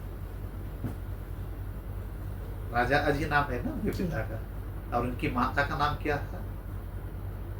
इंदुमती। इस प्रकार से राजा दशरथ के नाम का एक कारण तो हो गया, जो देवासुर संग्राम में 10 दिशाओं पे एक साथ आक्रमण किए, दैत्यों का सफाया किया, इनका नाम दशरथ पड़ा। ठीक। अब एक इनके जन्म की कथा, पौराणिक कथा में यह है कि इनके पिता जो राजा अज थे, ठीक, राजा अज को कोई संतान नहीं हो रही, और लगभग उनकी वृद्धा अवस्था के आसपास की उम्र हो गई। गुरु वशिष्ठ से जाकर के रोते हैं, विलाप करते हैं कि गुरुवर, क्या मेरी वंश परंपरा यहीं रुक जाएगी? उन्होंने कहा कि एक उपाय मैं बता रहा हूँ, उस उपाय को अगर कर लो तो तुम्हारे यहाँ पुत्र की रत्न की उत्पत्ति होगी, पुत्र प्राप्त होगा। इन्होंने कहा क्या? इन्होंने कहा इस समय एक ब्राह्मण का नाम इन्होंने बताया अयोध्या में, कि उन ब्राह्मण को आप दान देकर के संतुष्ट कर लीजिए, और वो कह दे कि मैं संतुष्ट हूं, तो आपको पुत्र रत्न प्राप्त हो जाएगा। इन्होंने कहा ठीक है, इसमें कौन सी बहुत बड़ी चीज है। इन्होंने ब्राह्मण को बुलवाया, ब्राह्मण नहीं है। उन्होंने कहा अगर राजा को मुझसे काम है तो मेरे घर पे आए जी। मेरा काम होगा तो मैं राजा के पास जाऊंगा। बुलाने का तरीका हमको पसंद नहीं आया। फिर राजा अज स्वतः जाते हैं अपनी रानी इंदुमती के साथ, उनकी पत्नी का नाम इंदुमती, उनके साथ ही जाते हैं ब्राह्मण जी के पास। तो ब्राह्मण जी से कहते हैं, अपनी इच्छा बताते हैं कि आपको मैं दान देना चाहता हूँ। तो उन्होंने कहा बुला करके दान देंगे। यह तरीका है आपको दान देने का। मैं कोई भिक्षुक तो हूं नहीं, मांग नहीं रहा हूं, मैं गरीब जरूर हूं, लेकिन मुझे आपके पैसे के स्वर्ण की जरूरत नहीं है। उन्होंने कहा नहीं ब्राह्मण देव, आप हमसे कुछ लीजिए और हमसे संतुष्ट हो जाइए। इन्होंने कहा तुम्हारे पास है ही क्या? यह जो इतनी बड़ी अयोध्या है, यह अयोध्या बाप दादा परदादा से पाए हुए हो, तुमने क्या किया है? कहा मैं भी बहुत पैसा कमाया हूं। तो कहा राज्य को हड़प करके कमाए हो, कहा मेहनत करके नहीं किए हो। इस राज्य से किसी राज्य को पराधीन कर लिए हो, अब उसके राज्य में से जितने स्वर्ण है, जितने स्वर्ण कोष है, खजाना है, सब अपने राज्य में मिला लिए हो। मेहनत कहाँ किए हो? यह तो गलत काम करके पैसा अर्जन किए हो। तो हमको ऐसा पैसा नहीं चाहिए। अब इनकी बोलती बंद राजा अज की कि मैं बोलूं तो बोलूं क्या? इन्होंने कहा तो कैसे ब्राह्मण देव, क्या हम दें कि आप संतुष्ट हो जाएंगे? इन्होंने कहा अपने शरीर से कमा करके, परिश्रम करके, अगर मुझे कुछ तुम श्रमिक के रूप में हो करके पैसा दोगे तब मैं संतुष्ट हो जाऊंगा, लेकिन राज से नहीं, जो गलत नीति से, गलत हड़प नीति से या दादा परदादा का यह संपत्ति है वो मैं नहीं लूंगा। ऐसे ऐसे भी ब्राह्मण है। आजकल किसी ब्राह्मण या किसी को कह दिया जाए जो भिक्षुक या कोई कमजोर है, तो कहीं कि लाओ भैया जो 10, 20, 25, 50 लाख देना हो दे दो, पूछ के आ रहा मैं संतुष्ट हूँ, खुश हो जाओ। लेकिन उन ब्राह्मण ने ठुकरा दिया। तो वह ब्राह्मण कौन थे? हमारे भगवान विष्णु। वशिष्ठ को स्वप्न में आ गया था कि मेरे पास भेज देना बस। तो गुरु वशिष्ठ ने कहा कहाँ भेज दे? कहा ब्राह्मण का अपना पता बताए कि इस ब्राह्मण के यहाँ भेज देना, समझो मैं ही हूँ। लेकिन कब भेजना? जब राजा आएंगे तुम्हारे आश्रम पे, तब अपने से मत कहना। कभी गुरु अपने से नहीं करते थे। जब कोई शिकायत, कोई कमजोरी, कोई व्यथा लेकर के जाओगे तब गुरु मार्गदर्शन करेगा।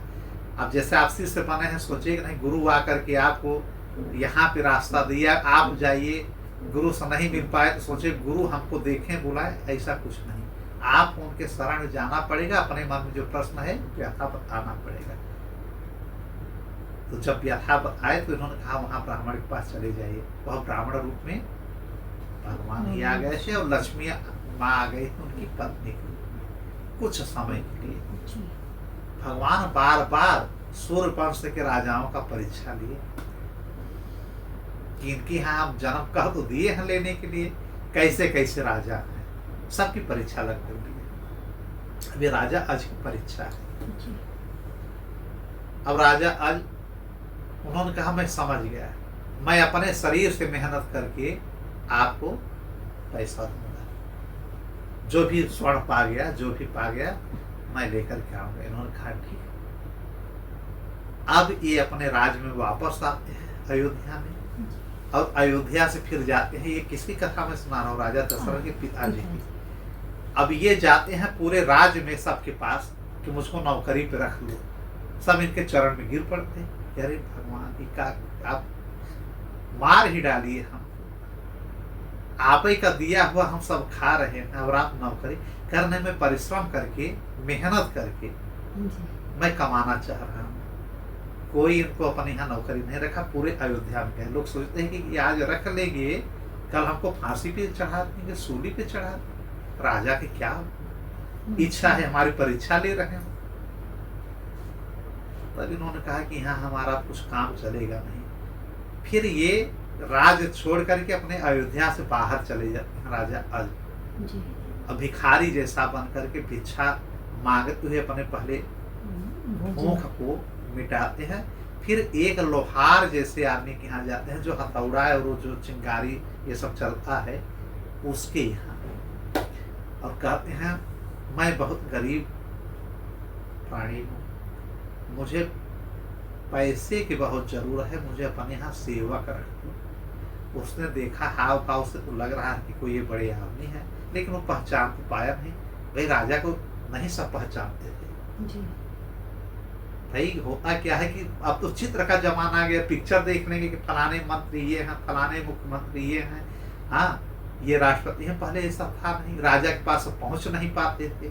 जो दरबार में गया वही देखा है कि हाँ ये राजा साहब हैं, वो पहचान नहीं पाया, उसने अपन यहाँ रख दिया।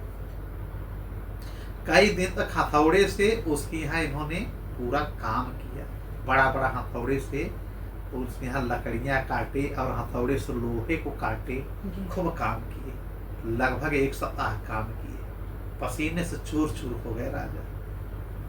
और बाद में उसने एक सिक्का दिया, एक सिक्का, 1 पैसे, 1 आना जैसे कहते हैं, 1 रजत का हो दिया।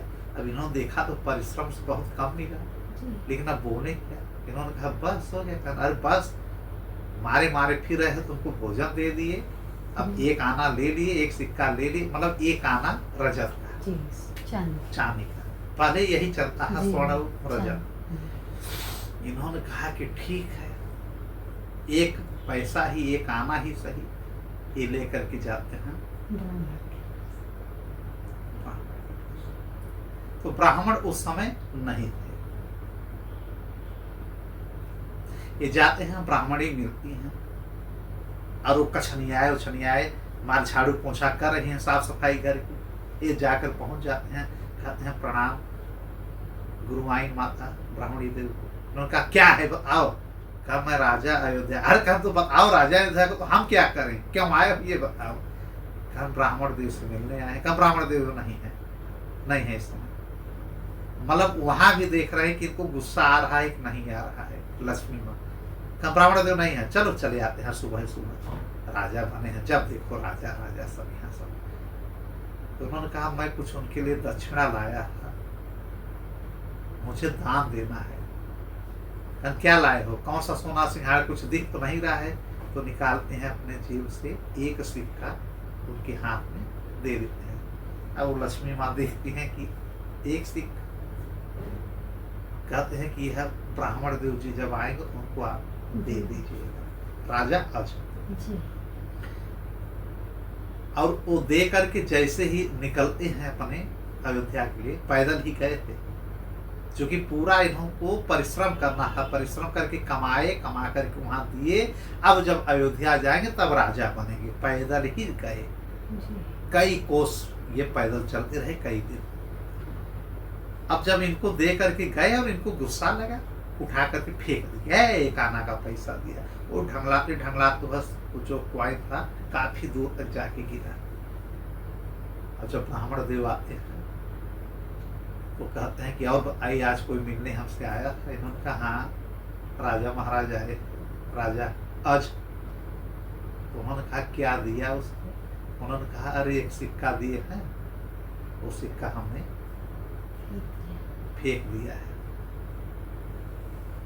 तो जा करके देखते हैं तो सिक्का जमीन में धंस गया, दिखा ही नहीं। फिर राजा को संदेश भेजवाते हैं, कौन, ब्राह्मण कि आपका सिक्का धरती के अंदर चला गया है, हमको मिला नहीं है, उसको हमको दिया जाए। अब वो रथ से आते हैं, इनके चरणों में गिर जाते हैं। गुरु वशिष्ठ भी आते हैं। उन्होंने कहा अपने गुरु को बुला करके लाना। अब गुरु वशिष्ठ भी आते हैं, पूरी इनके सब इनके मंत्री आते हैं। इनके मंत्री में ही राजा अज के 1 मंत्री थे। राजा मंत्री में इनके हर राजा मंत्री रखते थे ना सलाहकार के रूप में।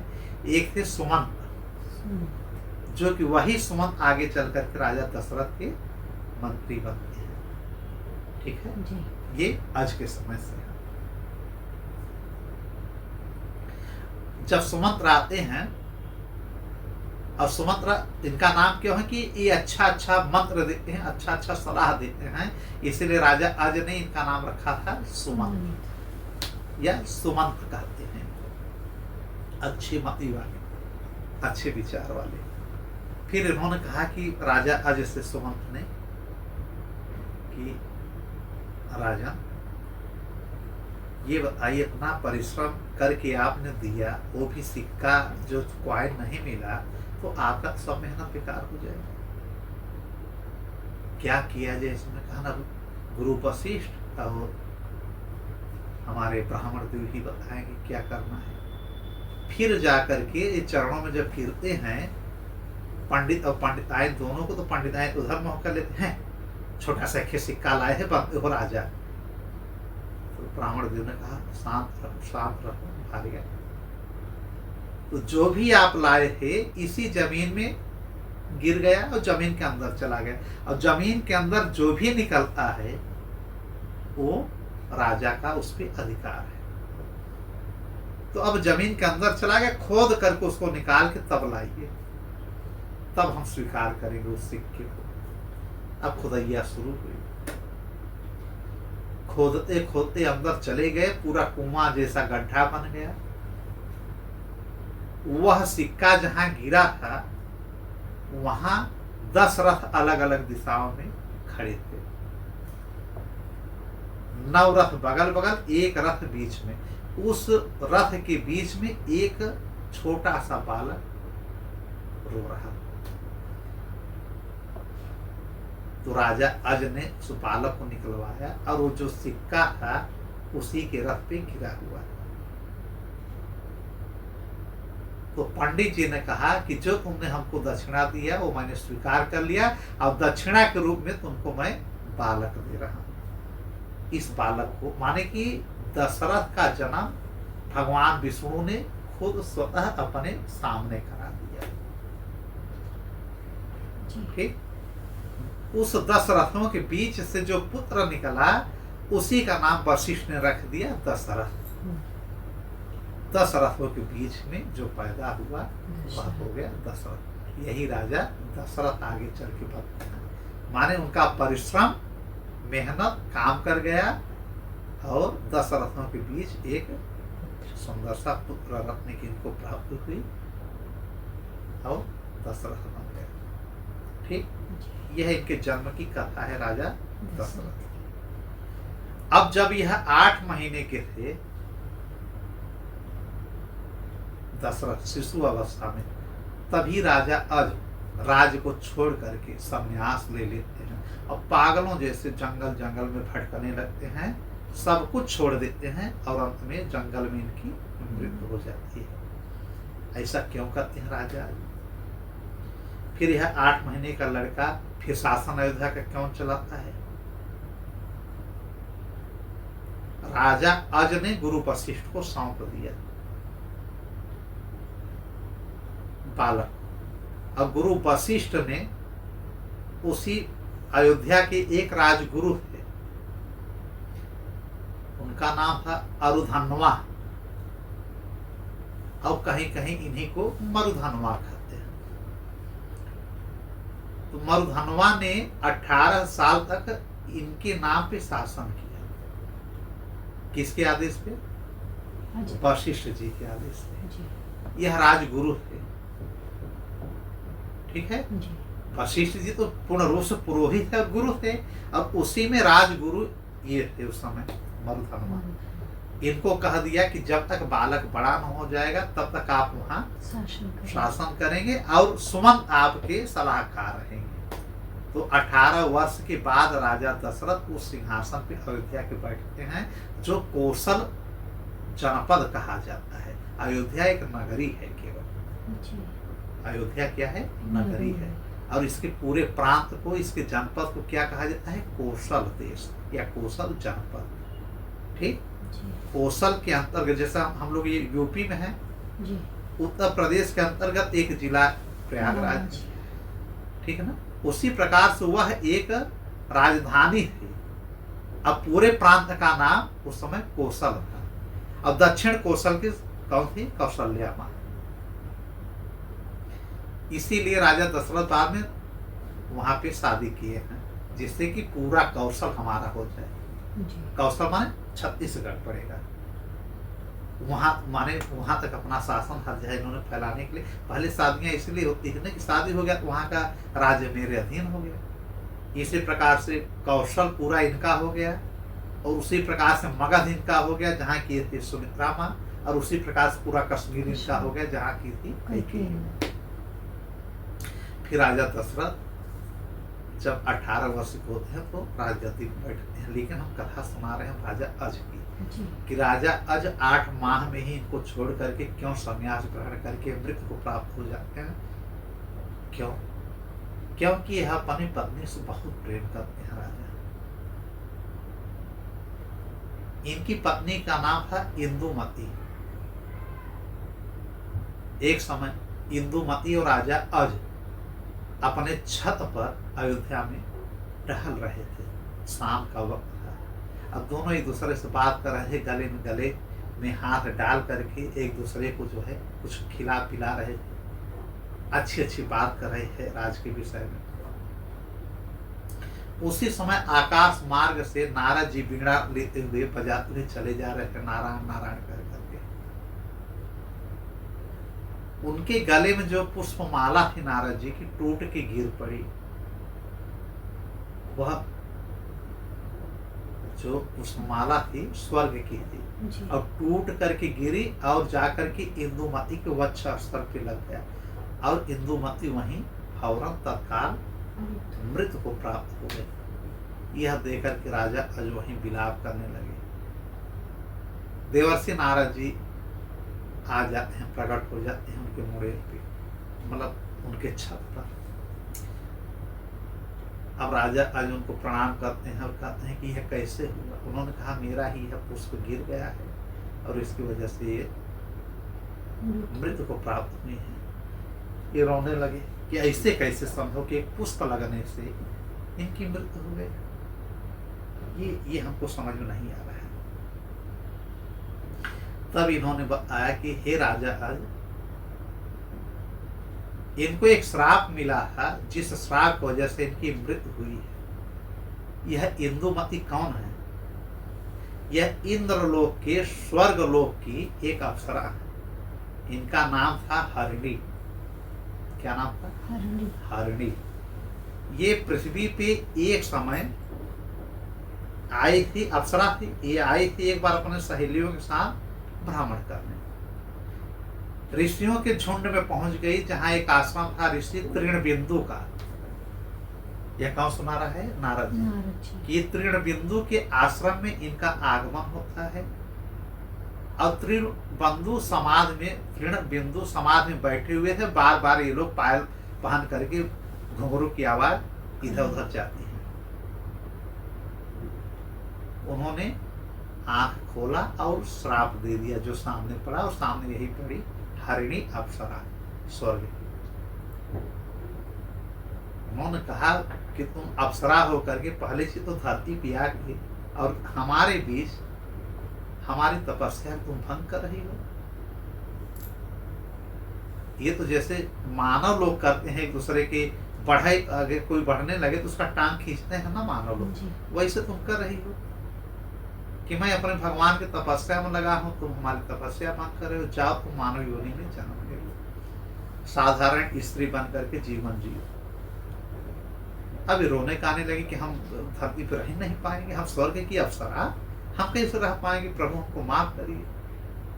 तृणबिंदु की कई दिन रुक करके सेवा करते हैं। तृणबिंदु खुश हो जाते हैं, कहते हैं कि मैं अपने श्राप को बदल नहीं पाऊंगा, तब्दीली कर सकता हूं कि साधारण स्त्री न होकर के अब तुम महारानी बनोगी, लेकिन रहोगी धरती लोक पे ही।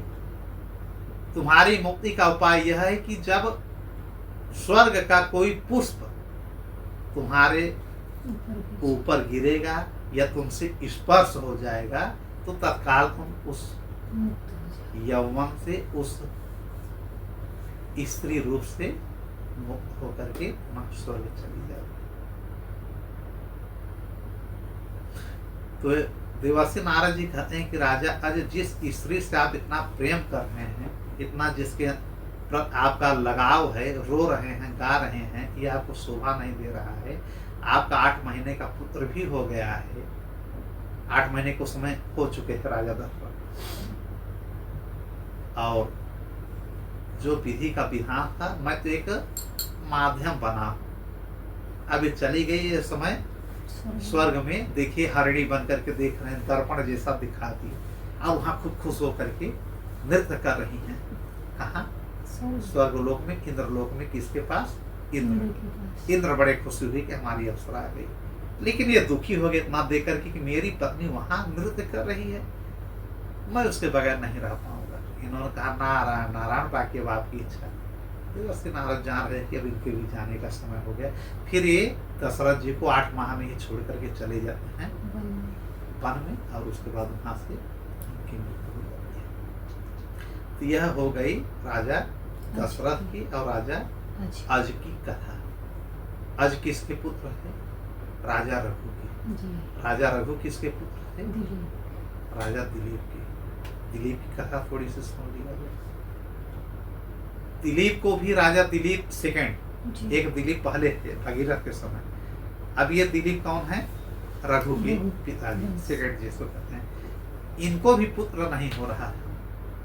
फिर ये अपनी पत्नी को लेकर के, इनकी पत्नी का नाम राजा दिलीप के था सुदीक्षणा, यह लेकर के जाते हैं राजा अपनी पत्नी के सहित गुरु वशिष्ठ के पास। अब चरणों में गिरते हैं कि मेरे पास पुत्र नहीं, मेरा वंश कैसे चलेगा। मतलब राजा दशरथ, फिर अज, फिर रघु, रघु के पिता का हम कह रहे हैं दिलीप का। तो उन्होंने कहा कि ऐसा है, चलो आ गए, हम तुमको रास्ता बता रहे हैं कि एक समय तुम स्वर्ग से आ रहे थे और जब पृथ्वी पे आए तो कामधेनु गाय थी, उसको तुम लोगों ने प्रणाम नहीं किया। अब कामधेनु गाय नाराज हो गई कि जाओ तुम पाँचीन बन जाओगी, तुम्हारा पुत्र नहीं होगा। यह श्राप कामधेनु का है। तो दिलीप ने कहा गुरुवर आप पहले क्यों नहीं बताए? हम पहले नहीं बताएंगे, जब प्रश्न किया जाएगा तब उत्तर देंगे। आज शुभ समय है, आपने पूछा मैंने बता दिया। तो राजा दिलीप ने कहा कि गुरु जी कैसे हम प्रसन्न करें कामधेनु को? उन्होंने कहा कामधेनु उसमें कुबेर के पास है। कहाँ? पाताल में, वरुण लोक में। और नाग वहाँ, बड़े बड़े नाग, बड़े बड़े अजगर, बड़े बड़े दैत्य हैं, वहां तक आप पहुंच नहीं पाएंगे। और कामधेनु के आने में बहुत समय लगेगा। एक उपाय है कि कामधेनु की बेटी गाय नंदिनी हमारे आश्रम में है, उसको पूजा करके प्रसन्न कर लोगे तो उसके आशीर्वाद से, उस पाप से, उस श्राप से मुक्त हो सकते हो, पुत्र प्राप्त कर सकते हो। तब तक नंदिनी माँ आ गई, गाय चरने गई थी, आ गई। कामधेनु की पुत्री थी गाय। मतलब गायों का कितना उल्लेख किया गया है, कितना महत्व है हमारे शास्त्रों में। फिर जो है नंदिनी को देख करके ये सुदक्षिणा और राजा दिलीप जाकर के उनको प्रणाम करते हैं और कहते हैं कि हे माँ, हम दोनों पति पत्नी आपको गुरु माँ के रूप में स्वीकार करते हैं। एक गुरु तो हमारे गुरु वशिष्ठ हैं जो कि हमारे कुल गुरु हैं, और माता अरुंधति हमारी कुल गुरुआइन है। लेकिन आपको भी हम लोग गुरु रूप में स्वीकार कर रहे हैं और हम शिष्य बन करके आपकी सेवा करना चाहते हैं। फिर नंदिनी चली गई वहां से मटक करके। फिर वशिष्ठ जी ने कहा कि अब हम कुछ उपाय बता रहे हैं कि जैसे ये बैठे आप लोग बैठ जाइए, अगर ये खड़ी हो तो आप लोग खड़ी हो जाइए, ये अगर चारा खाने लगे तो आप लोग कुछ नाश्ता करिए, ये जल ग्रहण करने लगे नंदिनी तब आप लोग जल ग्रहण करिए, जब ये सो जाए तब आप लोग सो जाइए, जब ये जागे तब आप लोग जागिए, तब ये प्रसन्न हो सकते हैं। अब प्रसन्न करना आप दोनों का काम है, मेरा रास्ता हम बता दिए, मेरा काम इसमें नहीं लगेगा। अब नंदिनी के साथ आप लोग रहिए, कम से कम 21 दिन सेवा करनी पड़ेगी। उस बीच अगर कोई विघ्न आ गया या छोड़ दिए या नंदिनी नाराज होके मेरा ये आश्रम छोड़ के चली गई तो आपका ये तपस्या भंग माना जाएगा, आपकी गुरु भक्ति बेकार हो जाएगी जो आप शिष्य बन के कर रहे हैं। लेकिन दिलीप राजा और माता सुदक्षिणा एकदम उनकी सेवा में लग गए, उनके चरणों को दबाती नंदिनी को, उनको आहार खिलाती, फल फूल खिलाती, जल जैसे पीने ये लोग भी जल को ग्रहण कर लेती, सोती ये लोग भी वहीं जमीन पे सो जाते। ऐसे करते करते 21 दिन तक हो गया, कोई शिकायत नहीं मिला। खूब अच्छे से उन्होंने सेवा की। वो जंगल में जाती, जंगल में ये लोग पीछे जाते। 21वें दिन जैसे हुआ एक कमरा में वह नंदिनी गाय प्रवेश कर जाती है। तो राजा दिलीप अपने पत्नी सुदक्षिणा से कहते हैं कि आप यहीं बैठे रहिए, एक पल उसको छोड़ना नहीं था। वशिष्ठ जी ने कहा कि एक पल के लिए इनको अलग नहीं रखना है, जहां जाए आप साथ में रखिएगा। अब कंदरा में अंदर घुस गई जहाँ की अंधकार था। दिलीप भी अंदर घुस गए। अब देख रहे हैं तो अंदर तो गाय के ऊपर एक शेर बैठ गया है। और जब शेर बैठा है तो उसको देख करके ये धनुष बाण लिए है, फौरन निकाले मारने के लिए। कौन? राजा दिलीप। लेकिन शेर हंसने लगा कि आपका एक भी बाण मेरे ऊपर कोई प्रभाव नहीं डालेगा, मैं भोलेनाथ शिव का भक्त हूं। शेर बोल रहा है जी। मुझे मालूम है कि राजा दिलीप आप भी शिव के भक्त हैं, लेकिन मेरे शक्ति के आगे आपकी शक्ति प्रभावहीन हो जाएगी। उनका हाथ ही, अंगुलियां ही नहीं चल रही थी राजा उनका दिलीप का। तब ये समझ गए कि तो कोई मायावी शेर है। फिर इन्होंने शस्त्र और बाण को रख दिया और नंदनी खूब रो रही हैं, मुझे बचाओ, मुझे बचाओ, ये शेर मुझे खा जाएगा, ये शेर खा जाएगा। उन्होंने कहा माँ, हे गुरु माँ, जब तक आपका इस शिष्य है आपको कुछ नहीं होगा। वो जाके बैठ के शेर के पास प्रणाम करते हैं, दंडवत साष्टांग, और कहते हैं आप जो भी हो, चाहे शेर हो या जो भी हो, मेरी एक आज्ञा है, आपकी मेरी आज्ञा नहीं है, मेरा एक आपसे प्रार्थना है, इसको स्वीकार कर लीजिए। इनके जगह आप मुझे खा लीजिए, लेकिन इनको आप नुकसान न पहुंचाइए। फिर शेर बोलता है कि कहाँ तुम राजा हो, तुम पागल हो गए हो, गाय के चक्कर में परेशान हो, अनेकों हजारों गैया इस तुम्हारे राज्य में है।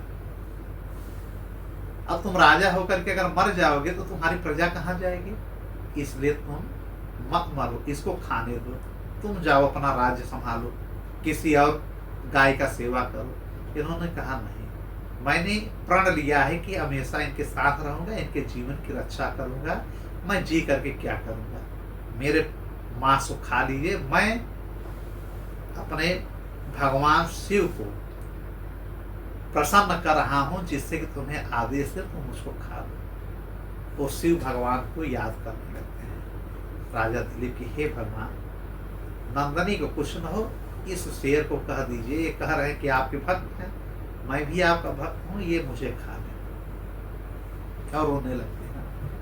तब तक नंदनी माँ कहते हैं पुत्र, मैं तुमसे प्रसन्न हूं, यहाँ कोई शेर नहीं है। और जब देख रहे हैं तो उस कंदरा में प्रकाश ही प्रकाश, कंदरा माने गुफा में प्रकाश ही प्रकाश, कोई शेर नहीं, केवल नंदनी माँ अकेली। अब उनके मुख से आवाज आ रहा है कि मैं तुम्हारी परीक्षा ले रही थी, मैं खुश हूँ, मेरी माँ ने जो श्राप दिया है उससे मैं मुक्त कर रही हूँ। एक दोना लाओ, मेरा दूध लो और इसको अपनी पत्नी सुदक्षिणा को खिला दो, वो गर्भवती हो जाएगी। अब तुम्हारे यहाँ एक ऐसे पुत्र की उत्पत्ति होगी जिसके नाम से पूरा तुम्हारा वंश जाना जाएगा, तो वही रघु की उत्पत्ति होती है। जी। उस दोने को लेकर के जाते हैं दूध को दोने में, लेकिन कहते हैं ना माँ, पहले आप इस दूध को अपने अपने बच्चों को पिला दीजिए, बछड़ों को, तब मैं अपने पत्नी को पिलाऊंगा। फिर जाते हैं कि बछड़े आते हैं, जब दूध पी लेते हैं, माँ नंदनी बड़ी खुश होती हैं, फिर अपने पत्नी को पिलाते हैं, और उसी गुरुकुल में आश्रम में गर्भवती होकर के सुदक्षिणा जाती हैं फिर अयोध्या। अब फिर 10 माह के बाद 10 माह पर जी। राजा रघु जो बनते हैं उनकी उत्पत्ति होती है पुत्र रूप में। अब दिलीप 99 यज्ञ करते हैं अश्वमेध, जी। और 100वां यज्ञ करने को होता है तो इंद्र अश्व चुरा ले जाते हैं। अब तब तक राजा रघु युवराज बन चुके थे, बहुत प्रतापी राजा रघु। इंद्र को ऐसा बाण चलाए कि इंद्र भी मूर्छित। फिर वज्र उन्होंने कहा मैं चला दूंगा, वज्र चलाए, रघु के ऊपर कोई प्रभाव नहीं पड़ा, क्योंकि राजा युवराज थे उस समय रघु, वो भगवान के बहुत बड़े भक्त थे, विष्णु भगवान के। बचपन से ही केवल उन्हीं की पूजा पाठ तपस्या करते थे। इनको इतनी सिद्धियां प्राप्त हो गई थी कि कोई इनके ऊपर अस्त्र शस्त्र काम नहीं करता है। अब इंद्र तो डिस्टर्ब हो गए, पागल हो गए कि हमारा वज्र, जिससे हमने पर्वतों के पर को काट दिया है, जिससे हमने वृत्तासुर को मार दिया, बड़े बड़े राक्षसों का संहार किया, राजा रघु के ऊपर प्रभाव ही नहीं पड़ा, प्रकट हो गए। बोले मैं तुमसे बहुत प्रसन्न हूँ, यह घोड़ा छोड़ करके जो मांगना हो मांग लो। घोड़ा इसलिए नहीं देंगे कि सतक्रतु मैं हूँ अकेला, सतक्रतु माने कि 100 यज्ञ करने वाला, जो 100 अश्वमेघ यज्ञ करता है वही राजा इंद्र के पद पे बैठता है। यह नियम था। जी तो 99 यज्ञ हो गया है राजा दिलीप का, 100वां होंगे तो इंद्र बन जाएंगे। इसलिए ये मत मांगो, बाकी तमाम प्रकार की सिद्धियां मैं तुमको दे रहा हूं कि तुम्हारे नाम से तुम्हारी वंश परंपरा बढ़ेगी। आने वाले समय में भगवान प्रभु जब तुम्हारे यहाँ जन्म लेंगे मर्यादा पुरुषोत्तम श्री राम, तुम्हारे ही नाम से वो अपना नाम जोड़ देंगे। इसीलिए भगवान श्री राम को रघुकुल तिलक रघुवंश कहा गया है, रघुवंशी कहा गया है। यह इंद्र ने भी इनको आशीर्वाद दिया। दुखी मन से लौटे, दिलीप के पास गए, तब तक ये अपने इन्होंने कहा मैं अपने पिता को कैसे यह सुनाऊंगा कि मैं आपसे वरदान लेकर के चला आया और मैंने अश्व नहीं मैं ले जा पाया। आप ही कोई वहां पे जाके सूचित कर दीजिए मेरे पिताजी को, मैं उनके सामने जा नहीं पाऊंगा, या आप मुझे मार डालिए या हम तब आकाशवाणी होते कि नहीं, बस प्रभु की लीला यही है कि 99 यज्ञ पे समापन किया जाए। तभी आपने मातली को भेजते हैं। मातली कौन है? जो इनके रथ चलाते हैं इंद्र में।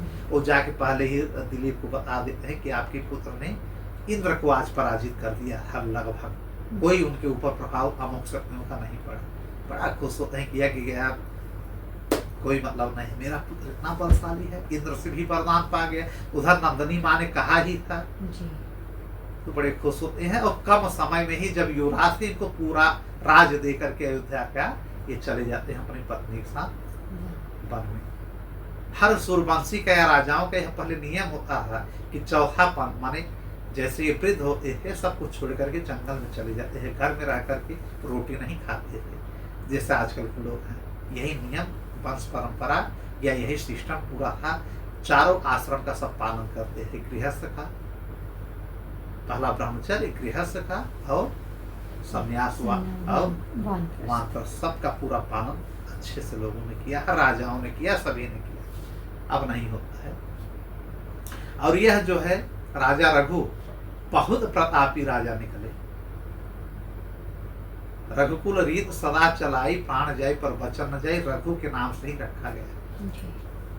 इनकी भी कई रानियां थी, बहुत ये राजा दानी थे। एक समय हुआ क्या, राजा के पास भगवान खुद एक ब्राह्मण बन करके जाते हैं। ये राज में बैठे रहते हैं, उनकी कई हजार रानियां रहती हैं, राजा रघु की हजारों रानियां। और उन्हीं में से कुछ रानियां उन ब्राह्मण देव से बड़ा हंस हंस करके बात करने लगती हैं। अब ब्राह्मण देव खूब अच्छे से बतलाते हैं, फिर कहते हैं ठीक है ठीक है। जब ये राज में जाते हैं तो राजा रघु देख रहे हैं कि हमारी पत्नियां इस ब्राह्मण से बड़े चौक से बात करेंगे, इनसे कोई कुछ मांग ले सब दे देते थे। फिर इन्होंने कहा कि ब्राह्मण देव आपका आगमन हुआ हमारे लिए बहुत अच्छा है, प्रणाम किए, लेकिन आप हमारी पत्नियों से बड़े हंस हंस के बात कर रहे हैं। और वो हमारी पत्नी है, धर्म पत्नी भाई, लेकिन आप हंस हंस के बात कर रहे हैं। क्या अच्छी लगी? क्या इनके मुख से निकल गया? बड़ी अच्छी निकली, बड़ी अच्छी है आपकी पत्नी। अच्छा आपको अच्छी लग रहे हैं तो आपकी शादी करवा दो। इन्होंने कहा करवा दीजिए ब्राह्मण देव। तो इन्होंने कहा ठीक है कर लीजिए, हमारी तो कई स्त्रियां हैं, कई रानियां हैं, कौन आपको अच्छी? अच्छा तो हमको सब लग रही है, कहा सबसे करवा दें। कहा करवा दीजिए। सब रानियों को इन्होंने स्वीकार कर लिया ब्राह्मण देव ने। अब जब रानियों को स्वीकार कर लिया तो बोले कि जब रानियों का पति मैं हो गया तो मैं तो राजा हो गया, फिर आप यहाँ अयोध्या में क्या करोगे? तो नियम यह कहता है कि आप यह राज हमको दे दें, आप जाइए जहाँ जाना हो। सब राज्य छोड़ करके जंगल में चले गए।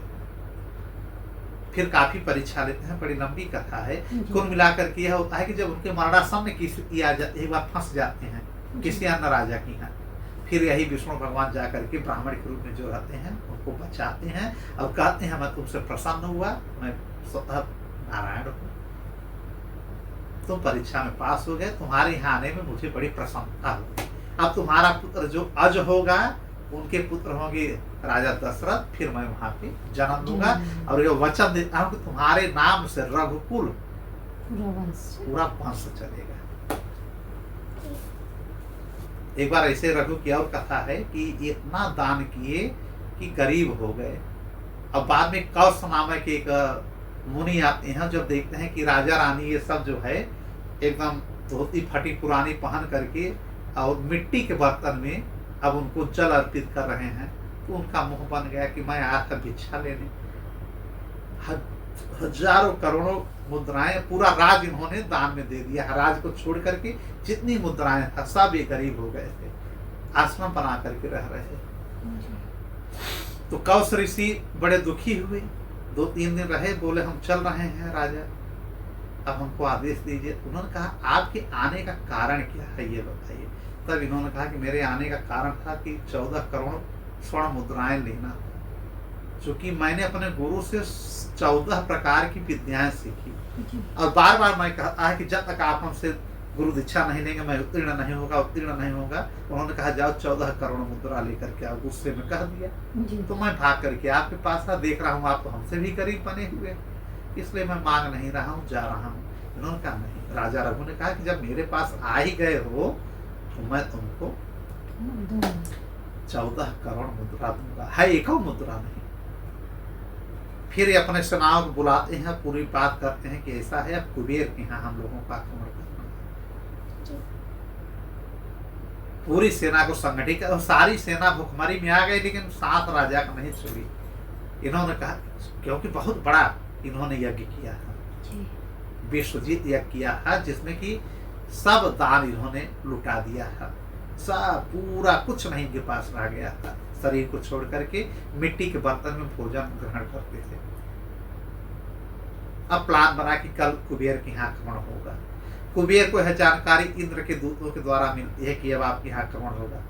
उन्होंने कहा भैया आक्रमण हमारे यहाँ क्यों होगा, इतने बड़े राजा हैं, आक्रमण करके ले जाएंगे, इनकी भी तौहीनी मेरी भी तौहीनी। रात में ही स्वर्ण मुद्राओं की ये वर्षा कर देते हैं। पूरे अयोध्या में इनकी पूरा अयोध्या नगरी स्वर्ण से पट जाती है, और इनको स्वप्न देते हैं कुबेर जी कि मैं आपसे बहुत प्रसन्न हूँ, आपको आने की जरूरत नहीं है, इतना स्वर्ण मैं दे दिया हूँ कि आपके वंश में काफी समय तक चलता रहेगा। आपकी दयालुता से, आपके दान वीरता से मैं बड़ा प्रसन्न हूँ। जो अपनी सब पत्नियों को दे रहे हैं, सब कुछ दान में दे रहे हैं।